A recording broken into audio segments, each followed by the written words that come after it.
Zamora. Y es un gusto para nosotros que nos estés acompañando hoy. Vamos a estar continuando en esta serie de temas sobre las nuevas realidades que estamos enfrentando hoy, y estos son temas desde una perspectiva bíblica. Hoy estaremos tocando este tema tan difícil, tan sensible de el aborto provocado intencionalmente.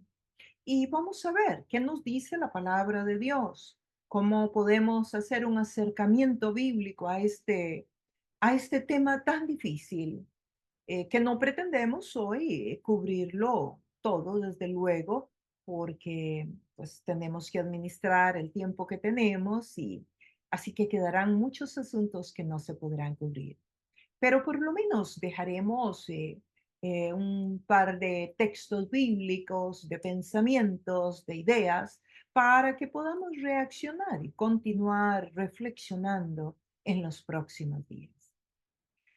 Si no te has suscrito a este canal, yo te invito a que lo hagas.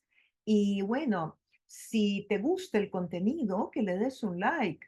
De esa manera, además, vas a contribuir para que muchas otras personas reciban este tema, ya que el algoritmo, cuando tú le das like, pues lo envía a muchas personas más, para que muchos más sean educados en esta temática tan importante. Bueno, sin más, vamos a continuar. Y hoy vamos a ver el tema del aborto desde la perspectiva bíblica. Este es un tema sensible, es un tema de cuidado, porque muchas personas que pueden estar escuchando este tema hoy, pues han sido eh, de alguna manera involucradas en este tema del aborto. Así que lo vamos a tratar con cuidado, con cariño, para no herir susceptibilidades. Es un tema de un alto nivel de sensibilidad. Y como una introducción, este es un estudio desde una perspectiva bíblica, no biológica ni científica, sino bíblica. Por lo tanto, tiene sus limitantes. Y desde luego, por el espacio de tiempo que tenemos, pues serán pinceladas que tienen como propósito provocar una reacción, ya sea interna o en el diálogo de cada uno en su ambiente, en su espacio de influencia. Este estudio no tiene la intención de traer condenación a ningún ser humano, todo lo contrario, de traer reconciliación con Dios, de traer perdón, de traer paz a las personas, inclusive a las que no estén de acuerdo con lo que aquí vamos a exponer, que como decía anteriormente es una perspectiva bíblica, pero que nos va a dar las herramientas para poder pensar, para poder analizar, para hacer acercamientos al texto, acercamientos al tema y también contribuciones en donde quiera que Dios nos haya puesto. ¿Menciona la Biblia el aborto? ¿El aborto es siempre un pecado? ¿Qué sucede con los casos de violación o de incesto? ¿Se puede ser cristiano y estar a favor del aborto? ¿Me perdonará Dios si he abortado o he contribuido para que alguien aborte? ¿Qué dice la Biblia? Ese es el tema nuestro hoy. ¿Qué dice la Biblia sobre el aborto provocado intencionalmente?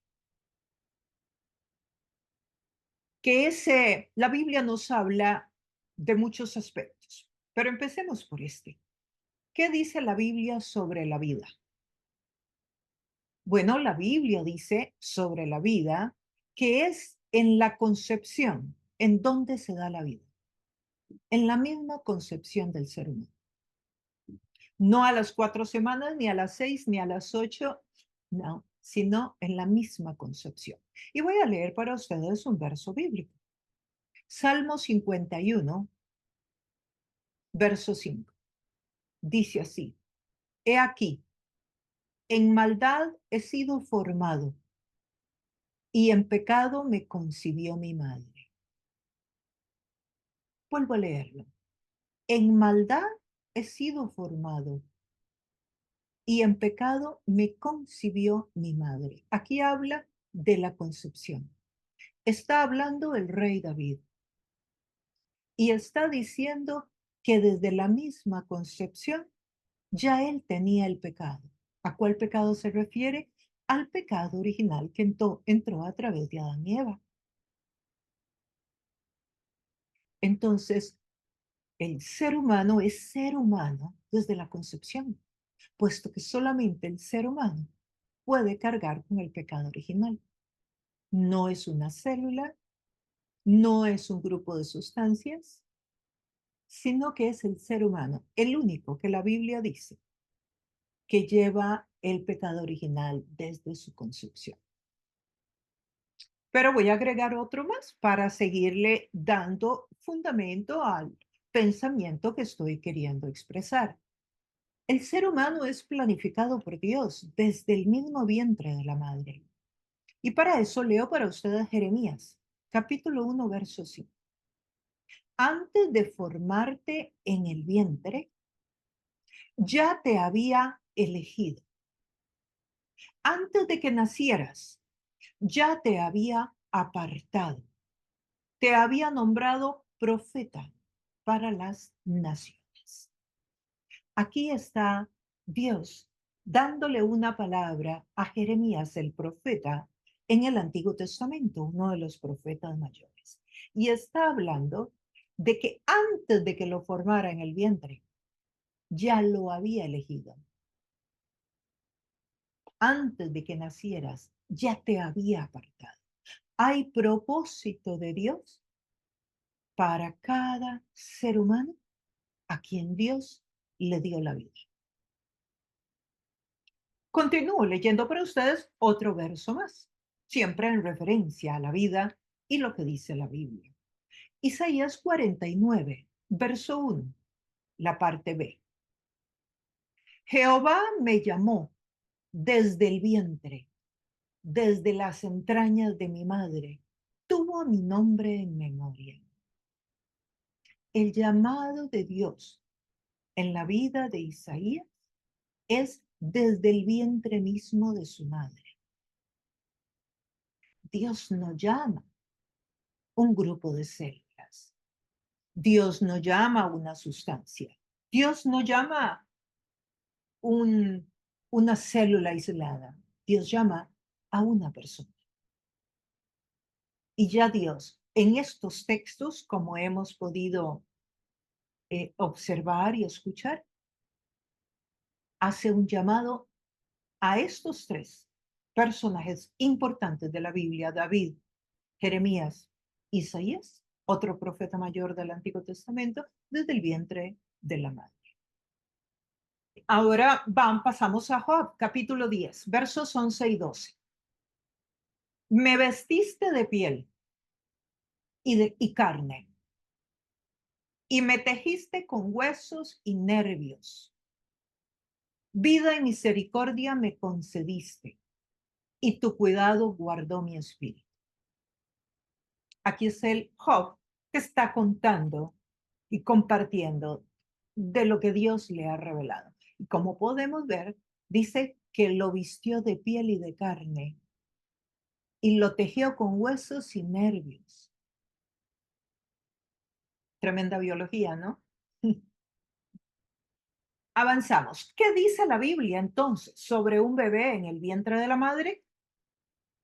Vamos a ver Lucas, capítulo 1, verso 39 al 44.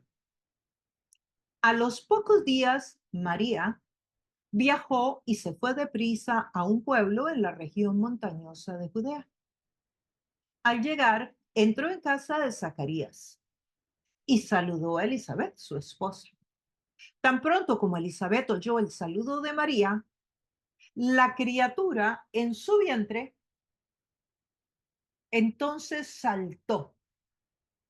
Entonces Elizabeth, llena del Espíritu Santo, exclamó: Bendita tú entre las mujeres, y bendito el hijo que darás a luz. Pero, ¿cómo es esto que la madre de mi Señor venga a verme? Esto lo está diciendo Elizabeth.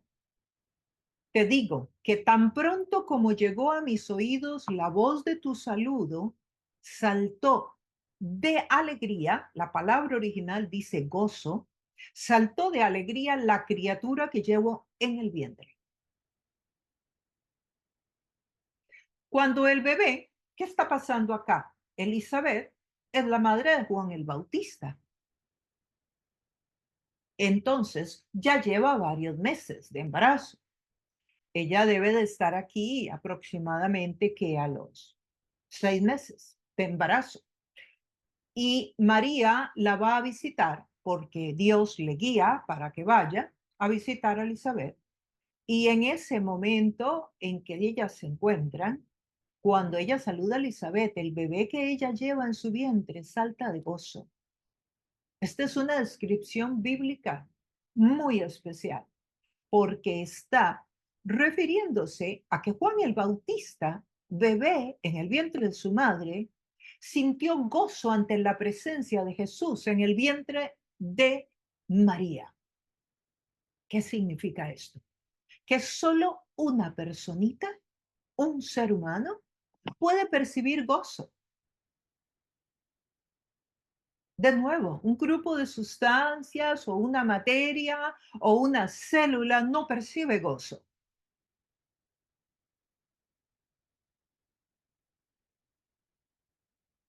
Él experimentó gozo. Es un bebé concebido en el acto. ¿Qué pasa cuando un bebé es concebido, perdón, en el acto horrible de una violación o de un incesto? ¿Es ese bebé creado a la imagen de Dios como el bebé concebido dentro del matrimonio o es diferente? En ambos casos, los bebés son a imagen y semejanza de Dios. El texto bíblico en Génesis nos habla de que Dios hizo al ser humano a imagen y semejanza suya. Y no porque un bebé sea concebido en una violación o en un incesto, deja de ser creado a la imagen y semejanza de Dios. Tiene el mismo valor, porque el valor del ser humano no se lo da a un niño el amor de su madre o el amor del padre o el amor de la sociedad o la aceptación que ese gobierno le esté dando a ese niño. Ese bebé tiene valía porque Dios lo hizo a imagen y semejanza suya. Por eso en tu caso, en mi caso, nosotros valemos porque somos importantes para Dios. Y ese es el principio de una estima sana. Nuestra estima es sana. Nosotros tenemos un valor que nos lo da Dios, independientemente de las condiciones en que hayamos nacido. Si fuimos esperados o no fuimos esperados. Si fuimos producto de un accidente de nuestros padres o fuimos parte de algo que añoraron y trataron. Nuestra valía viene porque somos creados a imagen y semejanza de Dios. Y este es un principio importantísimo, porque tú podrás pensar, bueno, es que a ti sí, tus padres te planearon, pero hay muchas personas en el mundo que saben que no ha sido su caso, pero aún así son personas que tienen un gran valor, porque el valor no se los da necesariamente que su papi y su mami los hayan esperado, aunque claro que eso va a ayudar muchísimo en muchas formas. Pero el hecho de que sea creado a imagen y semejanza de Dios, ya de ahí parte una gran autoestima para el ser humano, una gran valía. Y desde luego, si la persona un día reconoce que Jesús murió por ella en la cruz, bueno, con mucha más razón, su estima estará basada en la sangre del Cordero derramada en la cruz del Calvario. Y eso es lo que vale esa persona. Entonces, ¿es el aborto un pecado siempre? Bueno, el aborto es una forma de muerte. Si el aborto es planificado para quitarle la vida a un bebé, pues por lo tanto es pecado. Si el aborto no es planificado y es producto de un accidente, de algo que no se puede evitar, repito, que no se puede evitar, como el aborto que encontramos en la Biblia. Es un aborto en la que la persona no tiene opción. Entonces, es diferente. Pero si es planificado, es pecado siempre. Ustedes han escuchado, y todos hemos escuchado este tema de pro-choice, eh, o sea, en pro de escoger, en pro de la vida.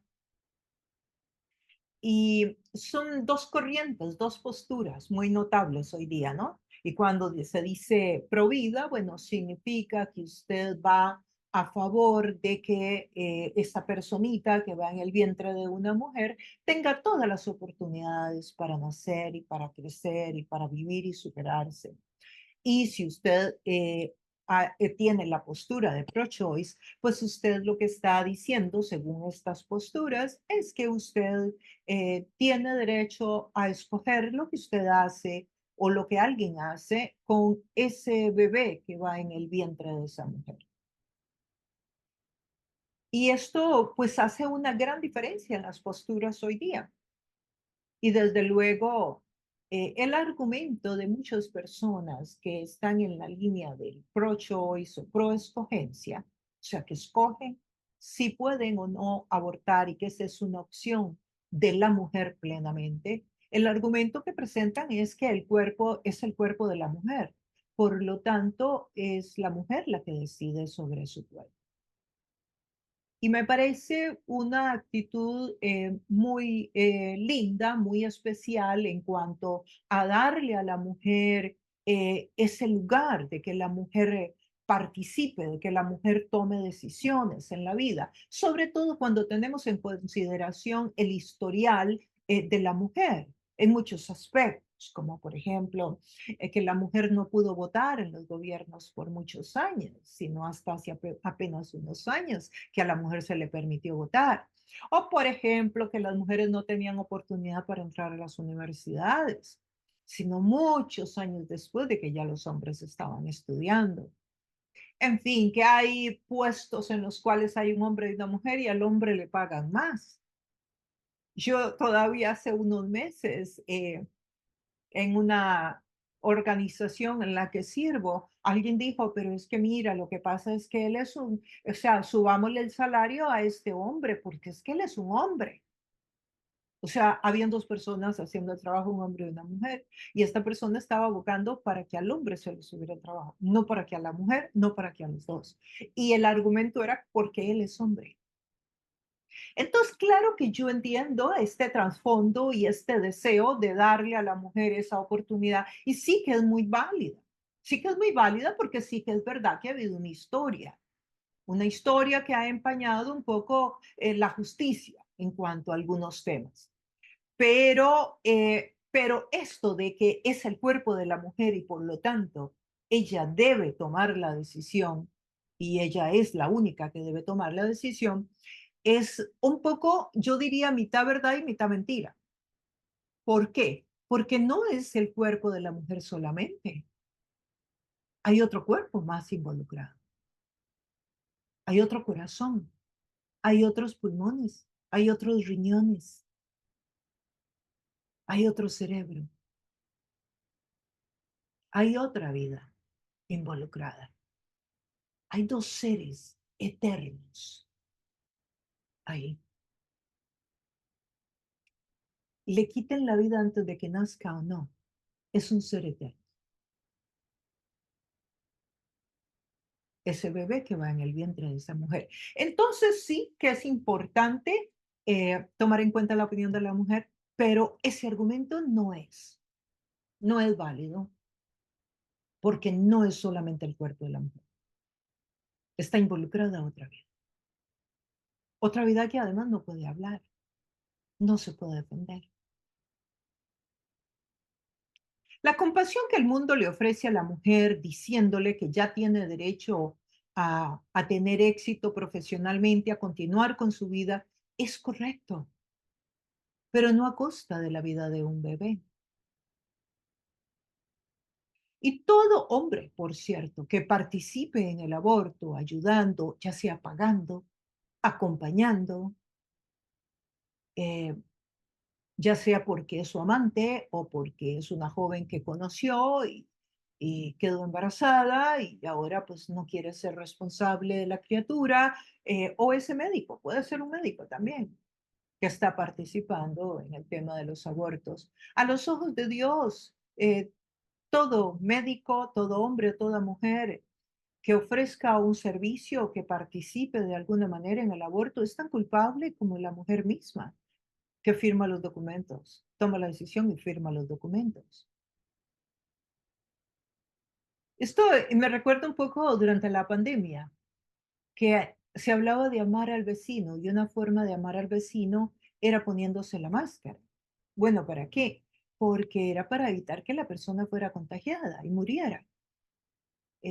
Hoy, por ejemplo, hay muchos comerciales de televisión, muchas campañas para proteger a los animalitos, a los pets, sí, las mascotas. Inclusive para algunos lugares es prohibido cazar un ciervo, cazar animalitos en lugares de algunos lugares donde hay bosques y montañas. No se puede cazar a un animalito y la pena de la cárcel es enorme. Pero llama mucho la atención que sobre el tema del aborto provocado eh, para que no nazca un bebé, hay tan poca, tan poco respaldo en muchos casos, en muchos lugares. Hay mucho más para cuidar a los animales en la cacería, las mascotas, o se hacía mucho más énfasis para usar una máscara durante la pandemia. Y, y es que hay muchas maneras en cómo se puede trabajar esto, que ni siquiera se están agotando los recursos. Por ejemplo, ¿recuerdan ustedes los que son un poco más grandes cuando salió el SIDA, que moría tanta gente con el SIDA? Que era casi como una epidemia. A mí se me murieron muchos amigos muy queridos. ¿Y, qué hacían los gobiernos? ¿Qué hicieron? Unas campañas fuertísimas de cuidarse con el sexo, de tener preservativos disponibles. Eh, ya ahí no era un tema de anticonceptivos, era un tema de preservativos. Y fue tan insistente y tan buenas las campañas a nivel mundial que se logró parar, se logró parar.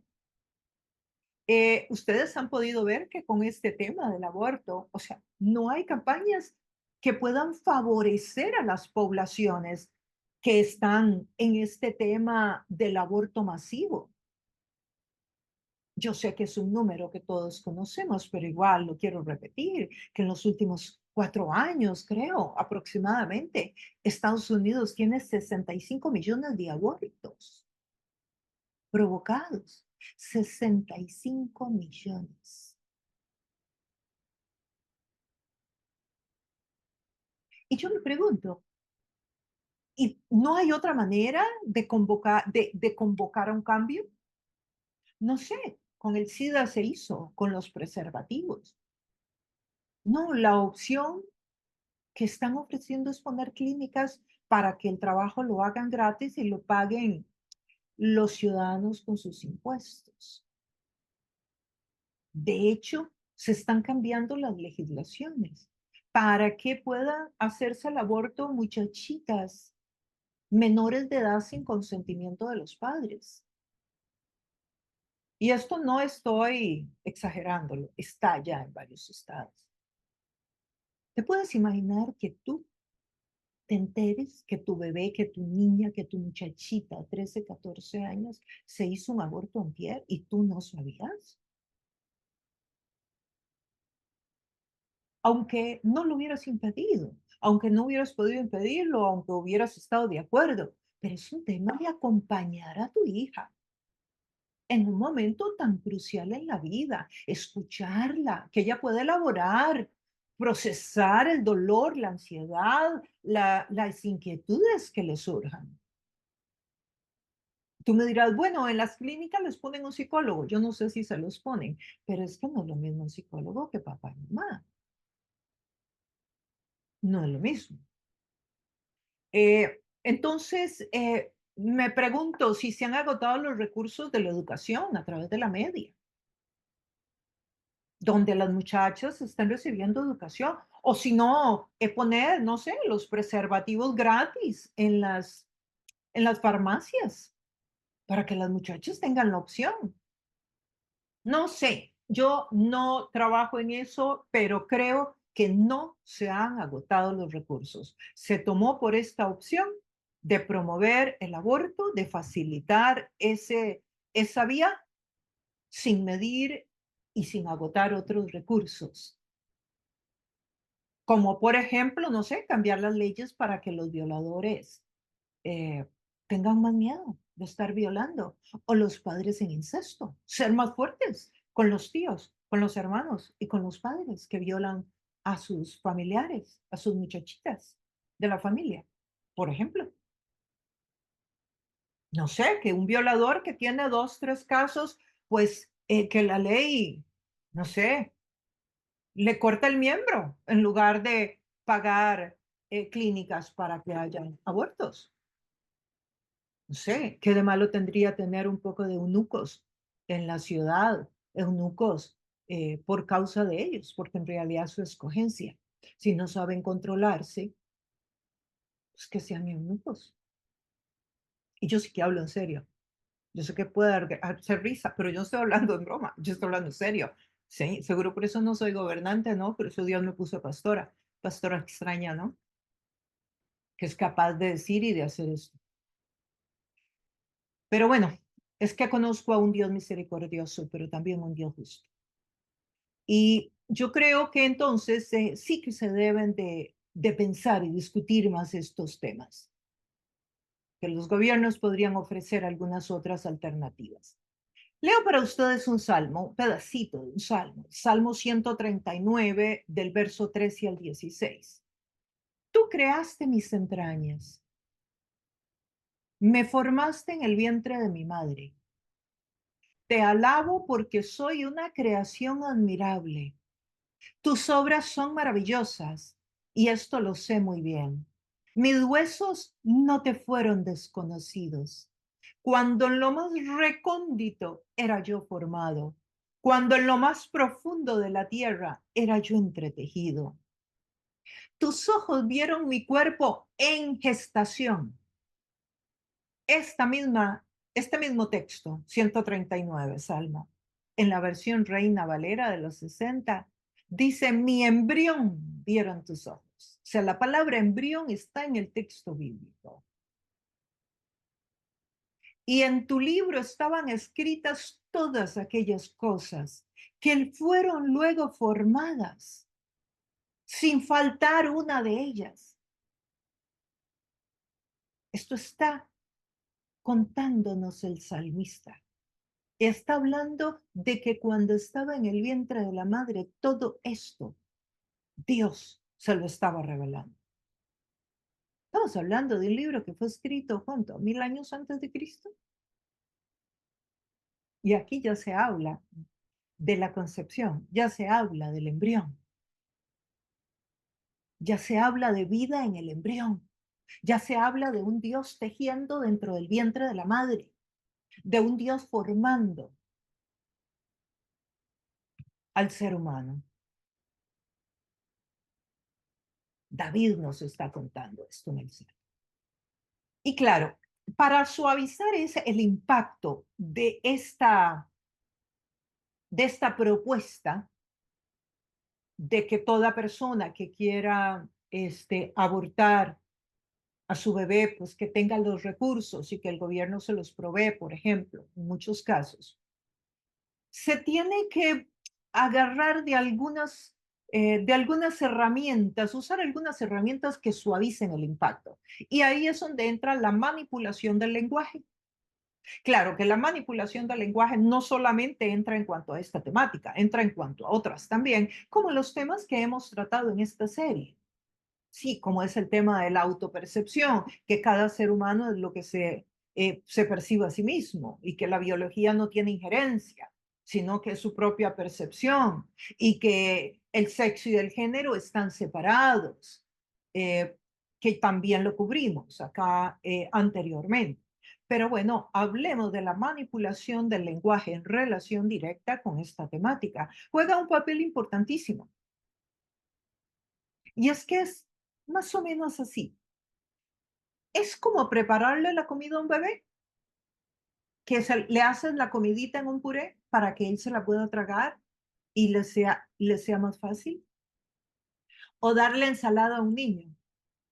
Si tú eres madre o padre, sabes a qué me refiero. Darle a un niño a que coma lechuga, no todos los niños, por no decir que la mayoría, no les gusta la ensalada.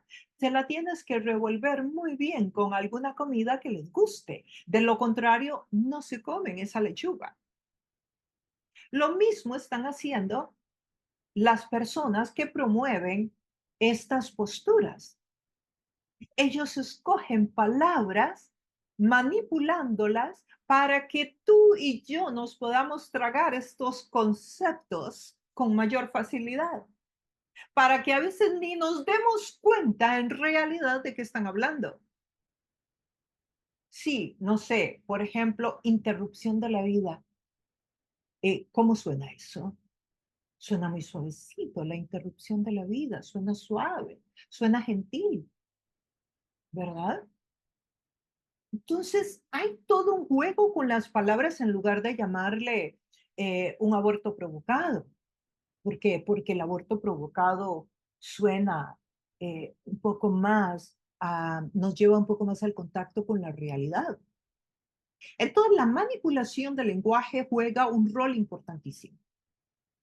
Y ahí necesitamos el discernimiento y necesitamos parar y decir, a ver, no, llamemos a esto como la Biblia lo llama. Llamémosle como debe ser, porque nosotros aquí no estamos para redefinir nada, estamos para estudiar el texto bíblico. Y claro, este estudio es para personas que creemos que la palabra de Dios es la autoridad, porque si alguien no cree en la palabra de Dios, pues todo lo que yo estoy diciendo aquí no tiene ningún sentido. Esto tiene sentido para los que respetamos la palabra de Dios como la autoridad en nuestra vida. Entonces, hay muchos conceptos que se están usando eh, para cambiar el impacto, como decía anteriormente.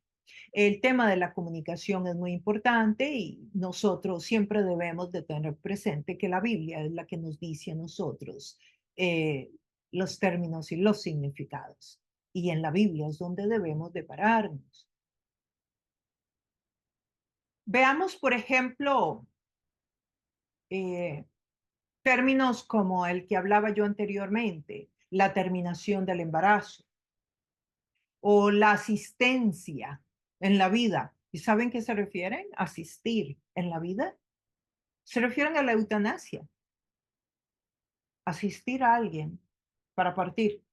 Se refieren a proveerle la inyección para que la persona se vaya antes de que la muerte haya venido por ella. No sé, por ejemplo, ustedes pueden leer las leyes de algunos países, como Canadá, por ejemplo. Si una persona está muy deprimida o si alguien es muy pobre, por ejemplo, una señora es muy pobre, posiblemente el proceso para tener asistencia, para partir, llegue mucho más rápido que una ayuda social para poder comer y pagar la renta, porque está saliendo muy caro posiblemente a los gobiernos sostener a la gente pobre. Así que hay lugares donde la ley dice que si tú haces algo que pone en riesgo la vida de un niño eh, en el vientre, es un crimen. Pero en el mismo estado, la ley dice que puedes eliminar a un bebé en el vientre y no es crimen. Interesante, ¿no? ¿Cómo se puede apreciar que hay una intención muy clara? Y claro, surgen muchas preguntas que nos podemos hacer para otros temas. ¿Y por qué? ¿Cuál es el objetivo de que nos nazcan todos estos bebés? ¿Y por qué es que no se hacen campañas para evitar que las muchachas Las mujeres de las culturas predominantes que más abortos eh, buscan, como las latinas, por ejemplo, en los Estados Unidos, y los African American en los Estados Unidos y los latinos.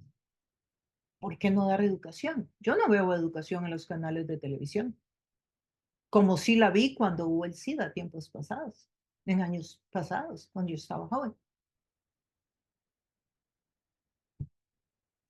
Entonces, habría que pensar de nuevo, ¿podría ser dinero?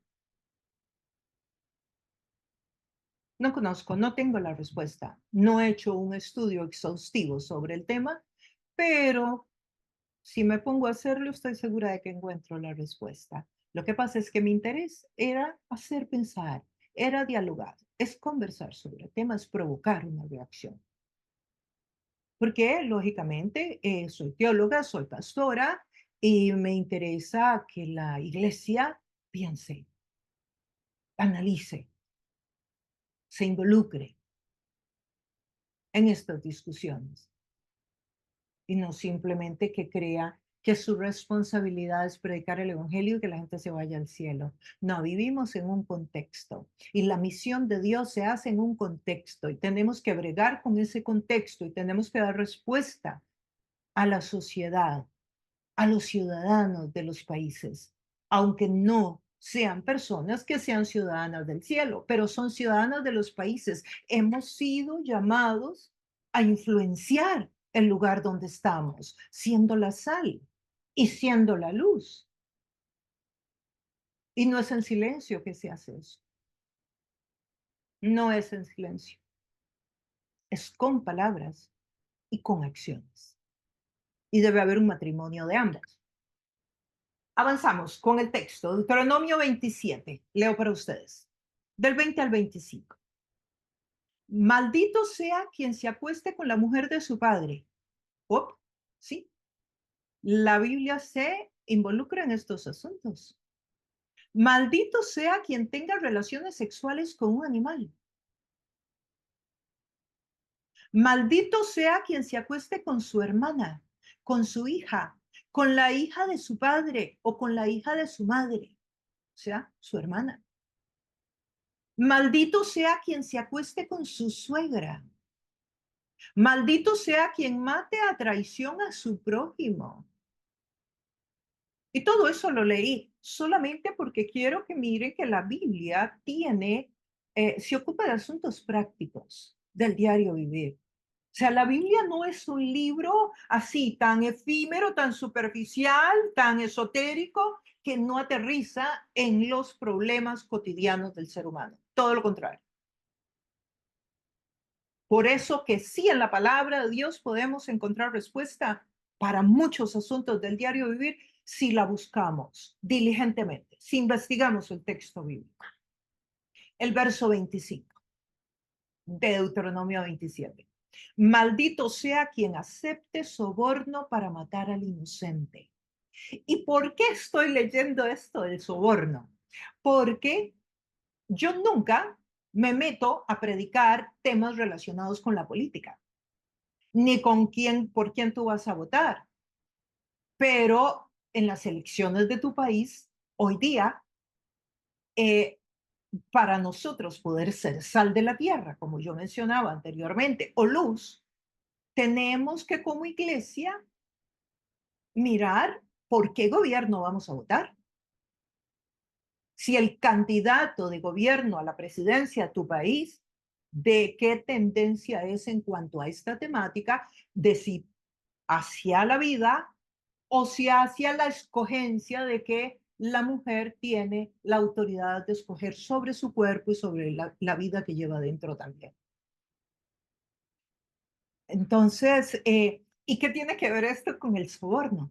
Bueno, que usted podría decir, bueno, la verdad es que a mí sí me gusta este candidato porque sí va a favor de la vida, de que los niños nazcan, de que no se provoquen abortos de esta manera, pero la verdad es que en cambio este otro hace unas propuestas económicas que nos van a resolver la vida económicamente. Entonces me voy a ir con este, aunque este va promoviendo el aborto. Bueno, hay que tener cuidado si usted no está siendo sobornado por una propuesta económica que hace un gobierno.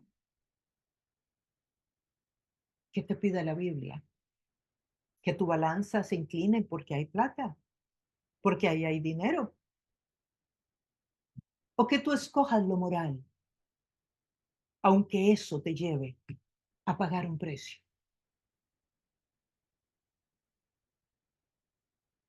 Yo no voy a decirte lo que tienes que hacer, pero sí quiero dejarte el pensamiento. Y claro, ¿cómo aplica esto a la hora de escoger a un senador o a un presidente? ¿En dónde es que se hacen las leyes a las que se tienen que someter? ¿En dónde es que se hacen las leyes a las que se tienen que someter los cristianos en todos los países? ¿En la iglesia o en las instituciones de gobierno? ¿En dónde se hacen las leyes?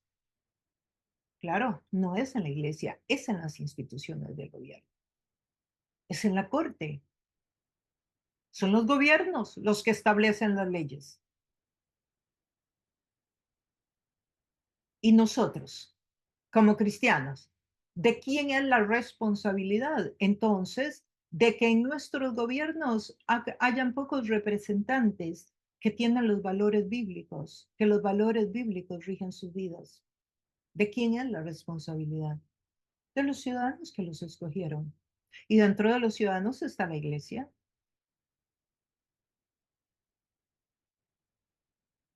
Entonces nosotros tenemos que tener muy en consideración este tema. ¿Y cómo manejamos el asunto de que estas leyes provienen o son establecidas por los gobiernos? Bueno, podemos respetar a los gobiernos, claro, y debemos respetar los gobiernos, pero nosotros no necesariamente tenemos que someternos a las leyes que contradicen una ley superior que es la de Dios. Así de sencillo.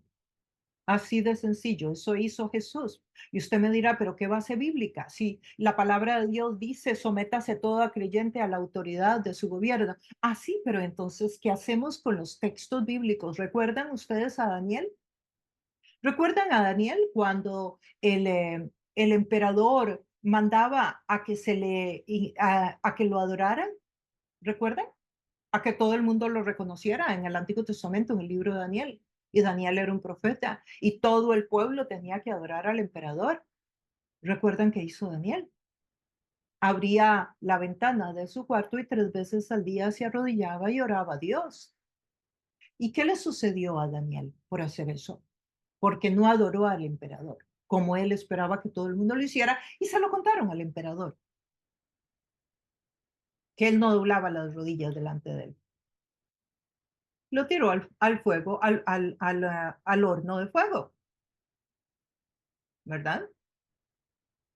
Bueno, pero Daniel no se sometió a la autoridad cuando la autoridad le pidió que hiciera algo que iba contrario a la ley moral de Dios. Y puedo seguirles diciendo más textos bíblicos. Entonces, hay que estudiar todos los textos en relación y no solamente el que más usualmente se predica, que sométase toda persona, toda autoridad puesta por Dios, porque ese texto hay que verlo dentro de un contexto y hay que estudiarlo y hay que estudiar otros casos en el texto bíblico.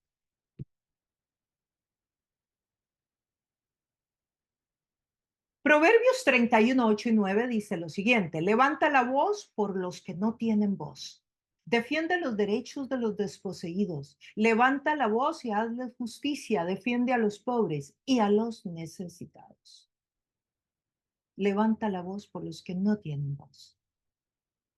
Habla por todos aquellos que no pueden hablar por sí mismos.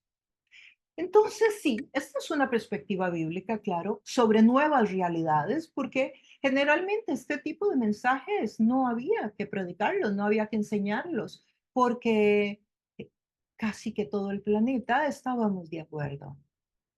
Y sí, claro, siempre se han dado abortos necesarios para salvar la vida de la madre, situaciones muy específicas, muy particulares, pero no había ningún problema. Hoy posiblemente hoy muchas personas defienden esta postura y pueden ser acusadas de extremistas religiosos o personas fóbicas, etcétera.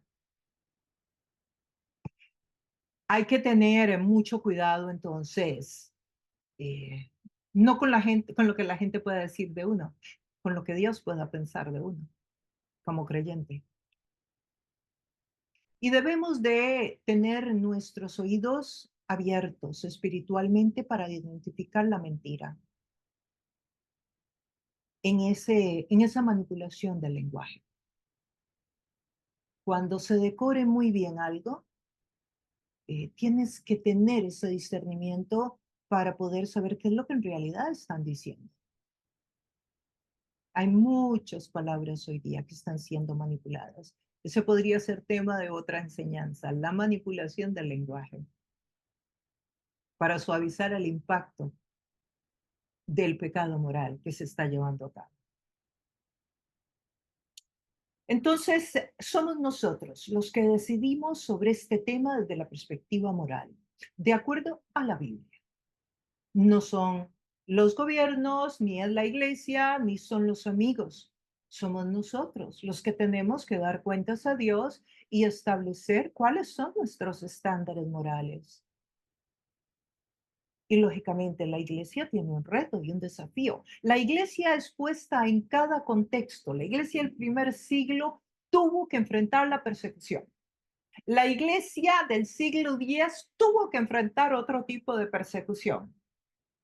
Y así sucesivamente la iglesia ha tenido que enfrentar el desafío y el reto del contexto político, social y económico de la época. Entonces, no creas que nuestros tiempos han sido los más difíciles de la historia. No, nuestros hermanos en Cristo del primer siglo fueron comidos por leones por no estar de acuerdo con el sistema. Así que pues nosotros nos toca hacer sal de nuevo. Como lo dije en el estudio anterior, la sal no cumple ningún propósito dentro del salero. Es fuera del salero. Y tú eres la sal de la tierra. Quiere decir que tú estás puesto en esta época, históricamente hablando, para poder ser la sal en la nación en la que Dios te tiene. ¿Y cómo es que vas a ser sal? Bueno, hablando, exponiendo tu punto de vista. No tienes que ofender a nadie, no hay que lastimar a nadie, no hay que respetar a nadie. Lo hemos hablado y lo repito. Si Dios le da libre albedrío a cada persona para que haga con su vida lo que mejor le parezca, ¿quiénes somos nosotros los creyentes para ofender a alguien porque toma esa decisión? Nadie. Debemos de respetar. Pero eso no quiere decir que no debamos de expresar nuestro punto de vista, porque puede que haya una persona que tenga sus oídos listos para oír la verdad y debemos de ser sal. Y ser sal es una función. No es que tú te pares en un mall o en tu ciudad y ya solo por estar ahí ya tú estás salando. No, es una acción. Y eso se hace con tus acciones y con tus palabras, participando en las conversaciones, dando tu punto de vista con respeto, con amor, con cariño, inclusive guiando a alguna persona, porque puede haber gente que en su vida abortó y hoy se siente muy incómoda con la decisión que tomaron. Yo recuerdo en el pastorado, una señora grande, una señora mayor, que me llegó a compartir que durante años había llevado un secreto en el alma, porque muy jovencita había quedado embarazada, había abortado y había enterrado al bebé en el piso, bajo el piso de su casa. Y ella llevó aquello en el alma por toda la vida. Cuando ya estaba muy mayor, cerca a su tiempo de partida, me llamó como pastora y me contó y me dijo con lagrimitas en sus ojos el dolor tan grande que le había provocado el por tantos años. Ese sentimiento de culpa, dice, horrible. Bueno, oramos. Y desde luego Dios la perdonó y desde luego ella recibió el perdón. Entonces, ¿puede Dios perdonar a alguien que ha abortado? Claro que sí, claro que sí. No solamente puede, quiere perdonar. Entonces, si tú has abortado, has colaborado, has pagado por un aborto, hasta si has sido un médico que ha trabajado en una de estas clínicas, yo te quiero decir que, claro que Dios te perdona. La misericordia de Dios es para siempre.